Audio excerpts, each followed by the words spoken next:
Hello बच्चों, मैं इमरान खान एक बार फिर से आपका आईबीएन ऑनलाइन प्लेटफॉर्म पर हार्दिक स्वागत करता हूं। देखिए बेटा जी, जैसा कि आप लोगों को याद है, हम लोगों ने इनऑर्गेनिक केमिस्ट्री का एक प्यारा सा चैप्टर स्टार्ट कर रखा है, D and F block element, D तथा एफ ब्लॉक तत्व।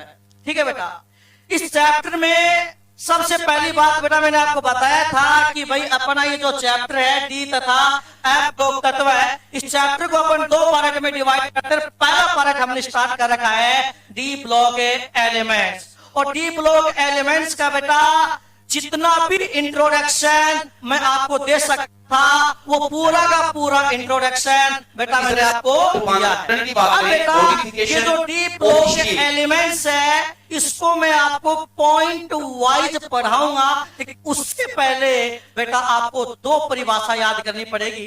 अगर वो दो परिभाषा आपकी याद हो गई तो अब बेटा इस चैप्टर में आगे आपको 1% भी प्रॉब्लम नहीं आने वाली है।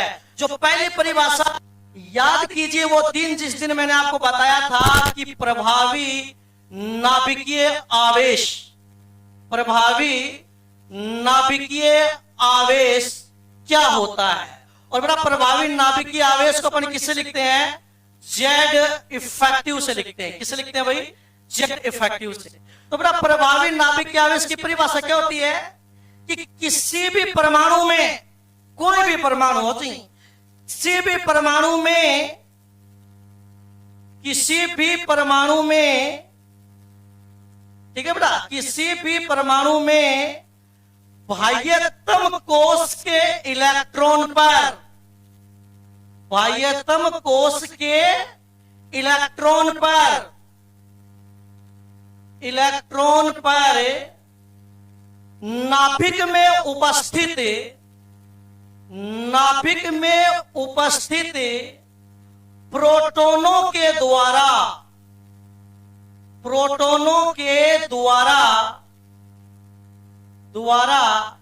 लगाया गया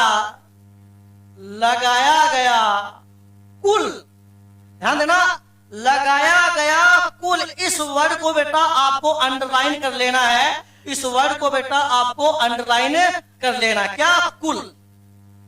क्या बोला मैंने? किसी भी परमाणु में बाह्यतम कोश के इलेक्ट्रॉन पर नाभिक में उपस्थित प्रोटॉनों के द्वारा लगाया गया कुल आकर्षण बल, कुल आकर्षण बल क्या कहलाता है बेटा? प्रभावी नाभिकीय आवेश कहलाता है। बोले तो जेड इफेक्टिव, जेड इफेक्टिव कहलाता है।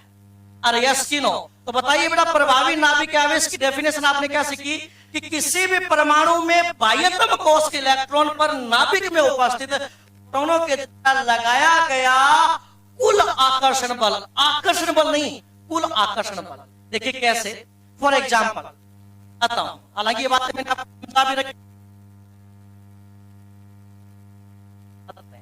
देखिए बेटा, मान लो ये किसी परमाणु का नाभिक है, ये पहला कोश, ये दूसरा कोश, ये तीसरा कोश, और ये क्या है? चौथा कोश। ठीक है, तो ये तो बेटा मैंने मान इस परमाणु का क्या है? बाह्यतम कोश। क्या है? बाह्यतम कोश। और मैंने मान लिया बेटा बाह्यतम कोश में 3 इलेक्ट्रॉन है। देखिए बेटा, इलेक्ट्रॉन को मैं माइनस से दिखाऊंगा और प्रोटॉन को मैं प्लस से दिखाऊंगा। रीजन आप जानते हो, इलेक्ट्रॉन पे नेगेटिव चार्ज होता है, प्रोटॉन पे पॉजिटिव चार्ज होता है। तो देखिए बेटा, मैंने मान लिया कि बाह्यतम कोश में, मैंने मान लिया कि बाह्यतम कोश में 3 इलेक्ट्रॉन, 1 2 3। ठीक है, और बाह्यतम कोश के जो अंदर वाला कोश होता है उसको अपन क्या बोलते हैं? उपांत्य कोश। अरे क्या बोलते हैं? उपांत्य कोश। और उपांत्य कोश में मैंने मान लिया बेटा कितने इलेक्ट्रॉन है? 8 इलेक्ट्रॉन है। कितने इलेक्ट्रॉन है भाई? 8 इलेक्ट्रॉन है। ठीक है, और पूर्व उपांत्य कोश के अंदर जो कोश होता है, सॉरी, बाह्यतम कोश के अंदर जो कोश होता है वो उपांत्य कोश, और उपांत्य कोश के जो अंदर कोश होता है उसको अपन क्या बोलेंगे? पूर्व उपांत्य कोश। उसको बेटा अपन क्या बोलेंगे? पूर्व उपांत्य कोश, पूर्व उपांत्य कोश। और मैंने मान लिया पूर्व उपांत्य कोश में भी 8 इलेक्ट्रॉन है। कितने इलेक्ट्रॉन है बेटा? 8 इलेक्ट्रॉन है। अरे यस की नो। और बेटा पूर्व उपांत्य कोश के अंदर जो कोश होता है उसको अपन क्या बोलेंगे? पूर्व उपांत्य कोश। क्या बोलेंगे भाई? उपांत्य कोश। तो ये बात तो बेटा अपनी 11th में पढ़ रखी है कि किसी भी परमाणु में जो बाहर वाला कोश होता है उसको अपन क्या बोलते हैं? बाह्यतम कोश।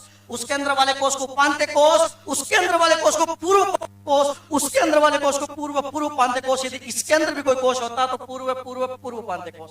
और मैंने मान लिया बेटा कि इसमें कितने इलेक्ट्रॉन है? तो देखिए बेटा इस परमाणु में टोटल नंबर ऑफ इलेक्ट्रॉन, इस परमाणु में कुल इलेक्ट्रॉन कितने हैं? 21। ठीक है। और मैं कह रहा हूं परमाणु क्या है? उदासीन है। तो इसका मतलब टोटल नंबर ऑफ प्रोटॉन भी कितने होंगे? 21। यानी अगर इसमें इलेक्ट्रॉन 21 है तो प्रोटॉन भी कितने हैं? 21 हैं। आप ऐसे कितने बना सकते हो? 21 बना सकते हो। अरे यस की नो। चलो अब बेटा आगे बात करते हैं। देखिए अब आगे बात करते हैं। मैंने प्रभावी नाभिकीय आवेश की क्या परिभाषा लिखी है कि किसी भी परमाणु में बाह्यतम कोश के इलेक्ट्रॉन पर नाभिक में उपस्थित प्रोटॉनों के द्वारा लगाया गया कुल आकर्षण बल क्या कहलाता? प्रभावी नाभिकीय आवेश। देखिए बेटा ये बाह्यतम कोश का क्या है? इलेक्ट्रॉन। और यस की नो। इस बाह्यतम कोश के इलेक्ट्रॉन पर, बाह्यतम कोश का इलेक्ट्रॉन चाहे आप ये ले लो, चाहे ये ले लो, चाहे ये ले लो, तो बताओ इस बाह्यतम कोश के इलेक्ट्रॉन पर ये नाभिक में उपस्थित प्रोटॉन, इस बाह्यतम कोश के इलेक्ट्रॉन पर ये नाभिक में उपस्थित प्रोटॉन, बताओ बेटा आकर्षण बल लगा रहे हैं कि नहीं लगा रहे हैं? लगा रहे हैं। इस आकर्षण बल को मैंने नाम दे दिया जेड। जेड नाम क्यों दिया? क्योंकि जेड का मतलब परमाणु क्रमांक है। परमाणु या तत्व का जितना परमाणु क्रमांक होगा उसमें उतने ही प्रोटॉन होंगे, उतने ही इलेक्ट्रॉन रहेंगे यदि वो उदासीन है तो। ठीक है। तो बताओ इस बाह्यतम कोश के इलेक्ट्रॉन पर आकर्षण कितना लग रहा है? जेड। इस बाह्यतम कोश के इलेक्ट्रॉन पर ये नाभिक के प्रोटॉन कितना आकर्षण बल लगा रहे हैं? जेड। तो एक बात बताओ, अगर इस बाह्यतम कोश के इलेक्ट्रॉन पर नाभिक अट्रैक्शन फोर्स लगा रहा है, आकर्षण बल लगा रहा है, तो इस इलेक्ट्रॉन को नाभिक के पास आ जाना चाहिए, लेकिन ये इलेक्ट्रॉन नाभिक के पास नहीं आएगा। क्यों? क्योंकि ये जो अदर इलेक्ट्रॉन है ये इस पर क्या लगाएंगे? प्रतिकर्षण। ये इस पर क्या लगाएंगे? प्रतिकर्षण लगाएंगे। और उस प्रतिकर्षण को बेटा अपन बोलते हैं सिग्मा, और सिग्मा को बेटा अपन बोलते हैं परिरक्षण प्रभाव। क्या बोलते हैं? परिरक्षण प्रभाव। अरे यस की नो, कोई दिक्कत वाली बातें नहीं है। तो आप मुझे बताइए इस बाह्यतम कोश के इलेक्ट्रॉन पर, आप मुझे बताइए इस बाह्यतम कोश के इलेक्ट्रॉन पर, इसको मैं थोड़ा सा ऊपर खिसका देता हूं।